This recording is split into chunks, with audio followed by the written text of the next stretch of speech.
Stephanie Sliwinski. Really excited to talk about vintage. So Stephanie and everybody watching, I know that like vintage is a huge word, but I will tell you why I thought to talk to you about it specifically. But first, I want to hear about how you started creating. Like you have this full-fledged business, like take us all the way back. Like how did you just start seeing that spark come out in you?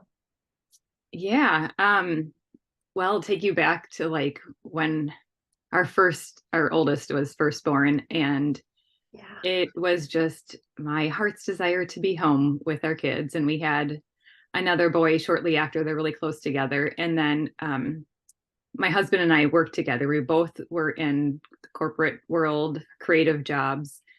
Mm. And I started to give myself art deadlines to open up an Etsy shop. So like I had like these every 2 weeks, I had so many designs that I gave myself a due date because I wanted to open up an Etsy shop. It was going to be prints.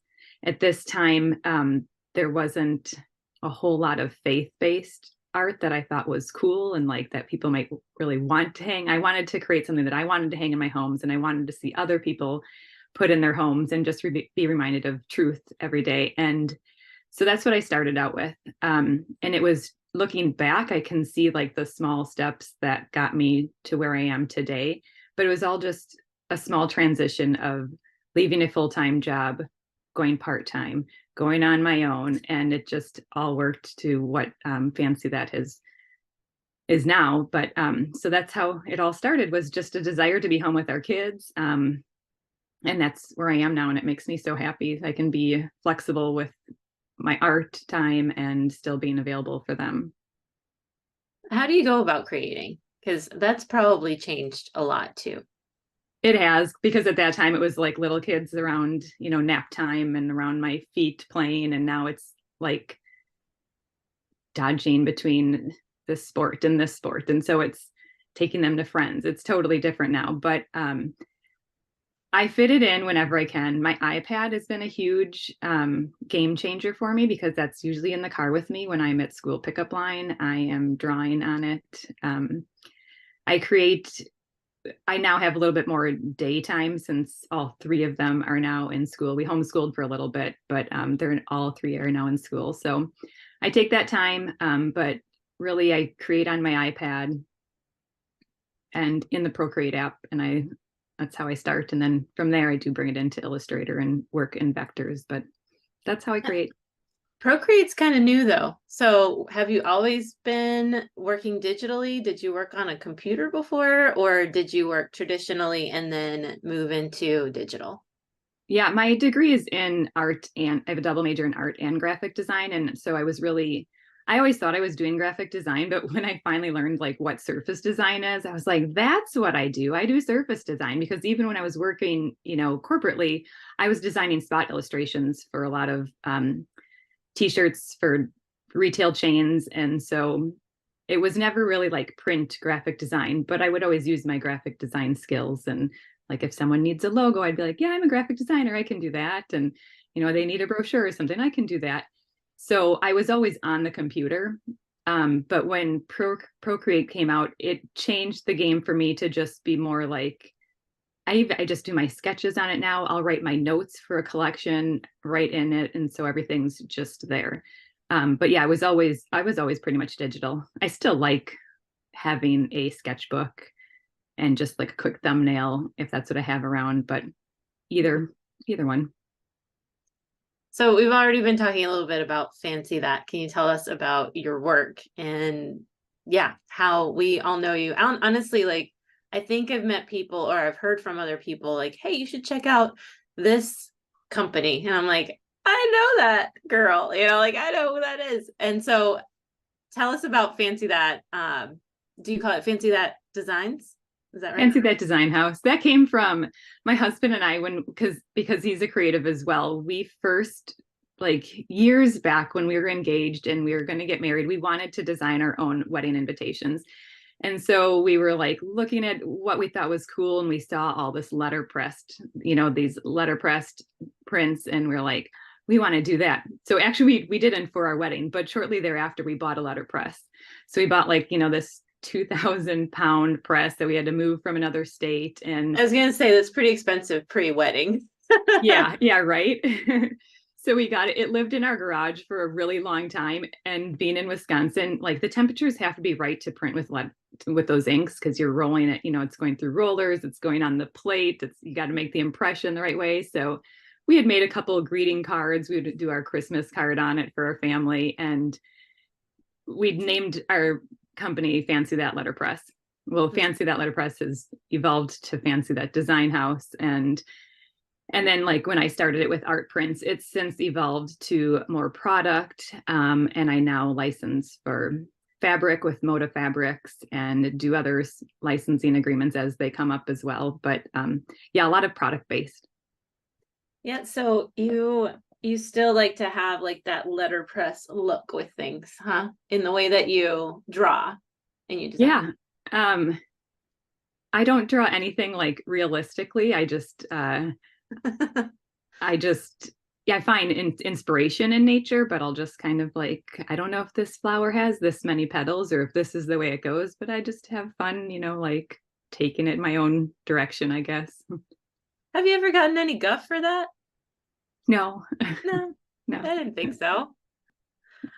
So the reason why I thought of you for vintage is because vintage is a huge category, right? So it's basically anything oldish, which, I mean, if we're looking back, like we're just adding on more and more decades to that look. And so we've already talked about retro, which I kind of fit more into like 50s to 70s kind of in there. But I feel like vintage has more of something that you'd find in an antique shop, or like those colors that old way of creating maybe when we started doing it more industrially. And so your palette tends to be a little more subdued, but yet you still have some saturated colors in there. Like, how would you describe, because I get to, I say, you are going to be great for this. How did that strike you? How's that? How did it strike you for you to talk about how vintage style is a part of your art style now with Fancy I think That? it's a part of me. I've always been an old soul. I'm like the one in the family that, if my mom has something like, oh, your great grandma so and so made this, I'll give it to you. Like she's cleaning out their house, and I'll get all the things because I'll appreciate it and I'll find beauty in it. And I'm always walking through antique stores or flea markets and just, admiring like lettering on advertisements or packaging or like books. I picked up a book the other day. I was like, it's just beautiful, right? Like, look at that lettering and the borders. And I can always just pull inspiration from things. I'm always looking at thrift stores and still I'll look at my art though. And I'm like, it's vintage inspired, but I don't know that it always comes across as vintage looking. I don't know. I have a hard time describing and explaining my style, but I love it when other people can see it and say like, hey, this looks vintage. So thank you. You're talking about a lot of things that inspire you. Do you have like a way to kind of like churn that out? Because it sounds just more like I just like this stuff and it just surrounds me and then it comes out. Whereas some people might be like, okay, this I really like. I'm going to use this palette. I'm going to like research. It's interesting to see how artists kind of swing one of two directions, where it's just either intuitive or I'm going to take a deep dive and like learn and research from this. Which one do you fall into? I'm not a deep diver. I think it's just my house is just surrounded with weird, quirky things and things that I've picked up over the years. And I think that just comes out. It's not like I do a deep dive, like this collection is going to be this, and I'm going to pull this, and this. But I'm always getting inspiration from other things too. It's not always vintage inspired. It could be like pottery or rugs. I really like looking at rugs and the design in rugs. And so, I just think I look at so much, and not to copy, but you're constantly being visually inspired. And so I just think it just comes out. There's times where I'll be like, I'm going to draw and my lines are going to be very crisp and clean, you know, and maybe this is inspired by folk art or something, but there's other times I draw and it's very naive and loose looking. It's just, yeah, it's an interesting approach, because when I think of a lot of artists, especially those starting out and just like discovering what's within them, like they are so overstimulated by all that they bring in, like all that they take in.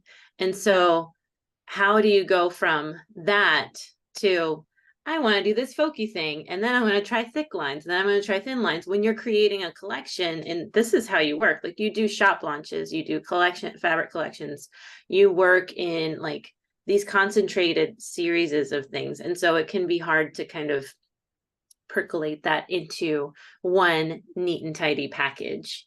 Do you really try to, or are you just like, you know what, if I'm like, be it within the time constraints, or just the palette helps, or like what helps you to kind of condense things to kind of sit together? Sure. I remember starting out, and I'll look back on those days where you don't know, like you said, you have too many ideas and you're being inspired by too many influences and directions. And then you're kind of like, well, what, oh, I should be this because this is popular. I should be a hand letterer. I should be doing this style, and I should try watercolor. I feel like I've tried everything, and those were like really miserable creative days, you know, like you learn what you aren't, right? And what your strengths are. And as you just continue to create, you just develop, you know, what's going to work for you. And so if I'm creating a collection, specifically a fabric collection, I will try to hone that in.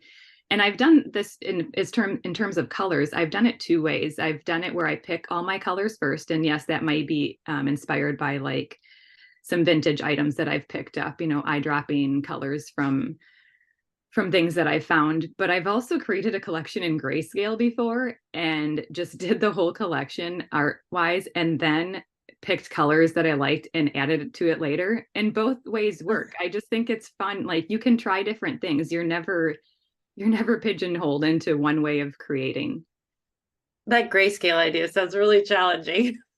I was having like the art concepts before I had the color idea for it. So I was like, I'm going with this because again, sometimes creating around kids and a family, like your time is limited. And you know, like when you have that, whatever's flowing, like you better just dive into that at that moment. Yeah. So you have a shop. Yes. Fancy that designs, and you have fabric collections. They kind of feed into each other and dovetail sometimes as well. And now you have something new. Like I was so surprised to find that this week. How exciting. Can you show us? Yeah. So I have a coloring book coming out, and it's a quilting inspired coloring book. Very cool. So there's like,